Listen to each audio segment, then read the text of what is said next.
Breaking just in the last few moments or so, Treasury Secretary Janet Yellen pushing back that so-called X date, the projected start of an economic meltdown to June 5th.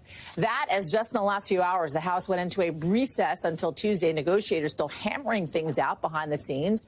But the bottom line is that any kind of action on the debt ceiling will have to wait until then. It caps off a day where we were again hearing positive things from both sides of the conversation, implying that the deal could be just hours away. They're talking to NBC News using phrases like getting closer and an agreement coming together as well. House Speaker McCarthy earlier repeating that word that we've heard him use a lot in the past few days, progress.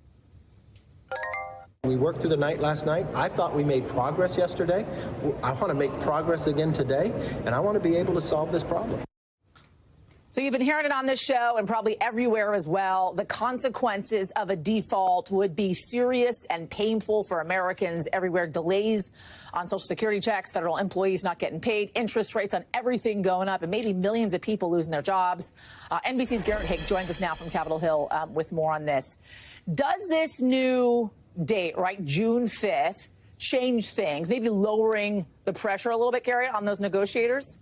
Yeah, it's been a big day for procrastinators and for folks who like to look for extra cash in their couch cushions before they go out. I mean, look, this change in the date certainly lowers the temperatures. It gives negotiators much more time, especially with this holiday weekend approaching. Lawmakers already out of town. The president expected to leave town late tonight. And from by all accounts, negotiators pretty well stuck after their progress last night. In fact, the closest any of them got to a face-to-face meeting today was Garrett, a House Republican from Louisiana, and Shalonda Young, one of the negotiators on the White House side, meeting at a White House event today to honor the LSU Tigers. Now, where we are right now is it does seem like there's an emerging agreement about how long to lift the debt ceiling and in exchange for what in terms of cuts to federal spending and caps in the future. But the biggest sticking point left may be things like work requirements on some federal benefits, like SNAP benefits. Just listen to how Garrett Graves described the state of play when we talked to him outside the Capitol a little while ago. We had some progress that was made on some key issues, but I want to be clear. We continue to have major issues that we have not bridged the gap on right now. Are you willing to drop that work requirements and just Hell no, not a chance.